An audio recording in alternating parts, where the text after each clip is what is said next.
This is a really, really, really big deal. And you just can't let it slide. We've got to get the vote out. I know we say it every single convention, every single year. We got to get the vote out. Talk to your brothers and sisters, uncles and aunts, your friends, your family. We really do. Because there's a lot of people who don't vote. They just don't. They're registered voters. They're registered Republicans. My man Ronnie likes to call them low propensity voters. They vote on some presidentials. We've got to get them out. Because guess what? Every damn Democrat voting right now. Because they're mad, they want to change America, and if we don't get out and vote, they're going to change America. So we've got to get out and vote. That's number one. We've really got to work at it. Our office is prepared for that. We're going to help the entire ticket by getting, not because I'm on the ticket, but we're going to help the entire ticket because we're going to have to discuss some things we can show you, some modeling, some ways you can call. You know how I'm going to get into weeds just a tiny bit. I know everybody's talking about passionate subjects here, and we'll get to that. When you actually go through, how many people here have called? Have gotten rid of those phone banks? We're quite a few. Did you notice over the last number of years, I mean, it's getting harder and harder. People have caller ID, people are tired of telemarketers. That's not the way it should be done. There are calls that should be made, but we've got to find out who and the people we are connected to. We're all connected to a lot of people that without breaking up families or making friends angry at us, we can call and get their vote out. And we will show that. Ronnie will show that to you. There's a whole system. We've got a package, and it's ready to go, and you should do that. Why should you be unafraid? I'm going to tell you why you should be unafraid, because we are on the right side of history, and we're going through a little bit of a bumpier time right now with some difficult issues. So I'm going to tell you, I have the biggest congressional district in the state of New Jersey, and it is very broad, and it has many different people with many different ways of life within my district. Up to Ocean County, over to Gloucester, over to Salem, down to Cape May. It's different. But you know what people share in common? Average, and I was talking to Joanne over there, who's the juice girl right there. See her? She's waving over there.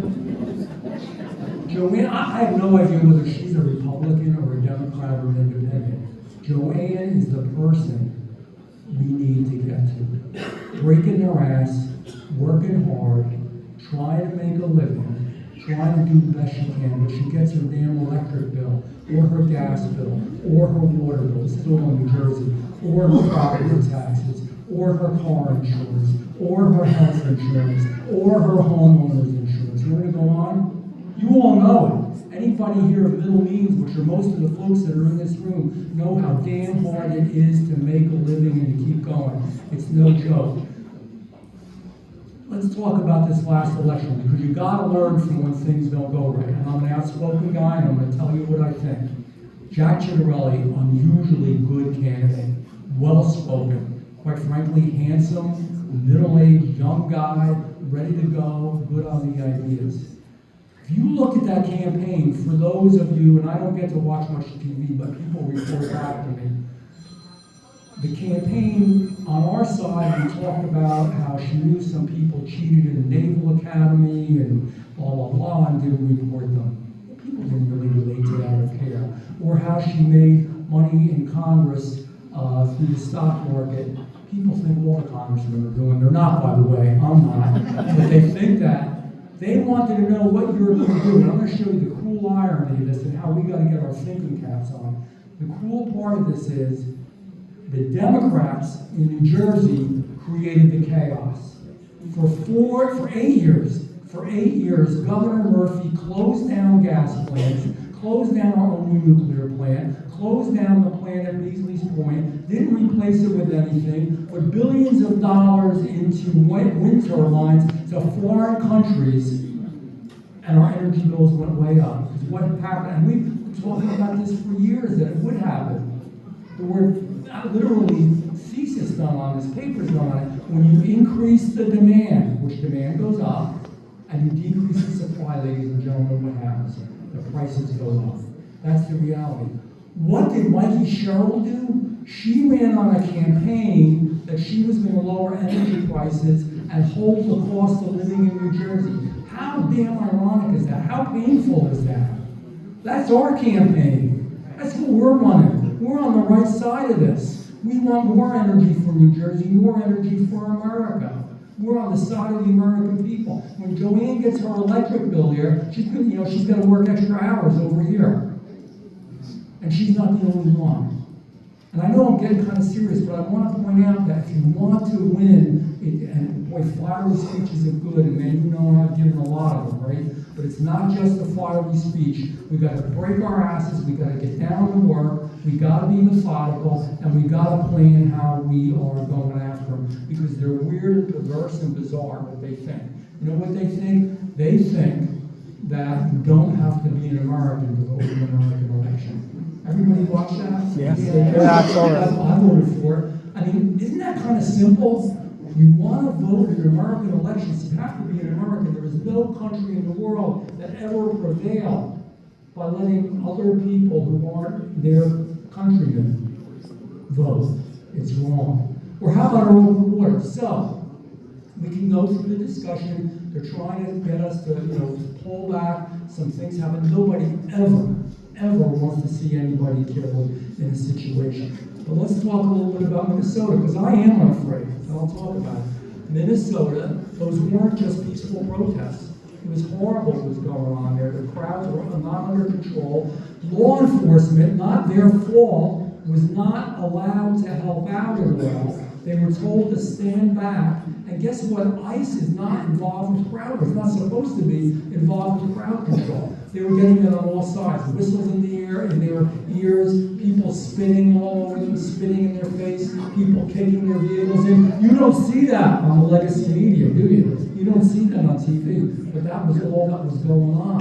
It's the Democrats who created this issue. Why are we concerned about these people coming across? Not just because of economics.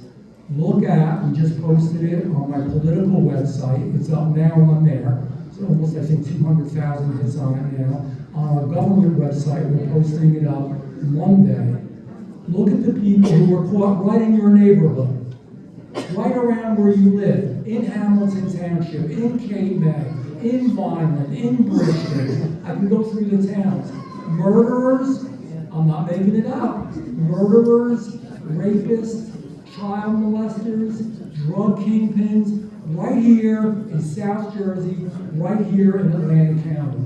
We do not want those people on the streets. They should be picked up, they should be detained, and they should be deported. That's not cruel, that's not harmful, that's not harsh.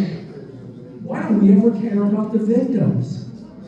You would all be sad. People ask me, what is the one thing I would like to do if I could do anything? I would like that all of you have to sit with me in Congress, in my seat, in my committee, in judiciary, and hear the men and women talk about their children that were murdered because somebody was left out over and over again, many of whom aren't even legal. I'm not saying all illegal folks are bad, evil people. Some of them are just looking for a job. But damn it, we got to get the criminal element out of our country. You're on the right side of that. Don't be afraid. Be unafraid. You're doing the right thing. Our energy bills, I already talked about what's going on. And I wouldn't talk about what they're trying to do to our schools. But here in New Jersey, the governor has said that there shouldn't be any small schools. They want to merge everything. God help us when that happens. It's all wrong. It's wrong for middle-class working people. It's wrong for New Jerseyans. It's wrong for the United States of America. That's why I am, because it starts at every level. I'm proud to run with my team, right from the municipal level on up. We are going to be a team. We're going to work hard. We're going to win. I want you to know we're going to win. But it won't happen if we sit back. It won't happen if we don't get Aunt Gertrude, who usually doesn't like to vote and thinks it's all the same and thinks it's a pain in the ass. We've got to get Aunt Gertrude to vote for us. We need to do this. I'm telling you, they're going to get out, and I forget the exact statistic. They overperformed in the last election. They got more Democrats out than anybody ever expected. We can do the same thing. So, I am pleased and I'm honored. By the way, I'm sorry I spoke so long here. It is serious stuff. And I want you to know we're going to do okay, man. And you know what? Why does it matter? And then I'll shut up. It matters because, and I mean this, we forget this sometimes, because the Democrats would have you believe that we're just another country. It is called globalism. One of our Senate candidates referenced it. Globalism. Globalism means that we're all in this together, we're all the same, we're not. It doesn't mean we don't help other countries or work with them or really get along with them or have a relationship with them or have treaties with them. But it means, this is what I believe, and I think it's what you believe. America is a divine gift from God. America is the best nation on the face of the earth. America is the shining city on the hill. America is the engine, not the caboose. We don't get in the back of the line. Americans are bold, they're strong, they're unafraid. And if we believe that we are going to continue that, if we are going to continue to keep this divine gift that we got with all our mistakes and all our problems, and we're not perfect, we're human beings, I believe we are going to keep it. That is what, you don't know it, but you all, every single one of you, are living history right now. You're living history. And you've got to stand up, and you've got to believe, and you've got to fight. And it all starts right here in Atlantic County, and it goes throughout our state and our country. So, I want to say to all of you, thank you.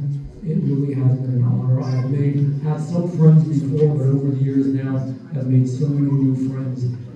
And I want you to know that I really do give it my best, work my hardest, fight my hardest, stand up whenever I can. And I will continue to do that.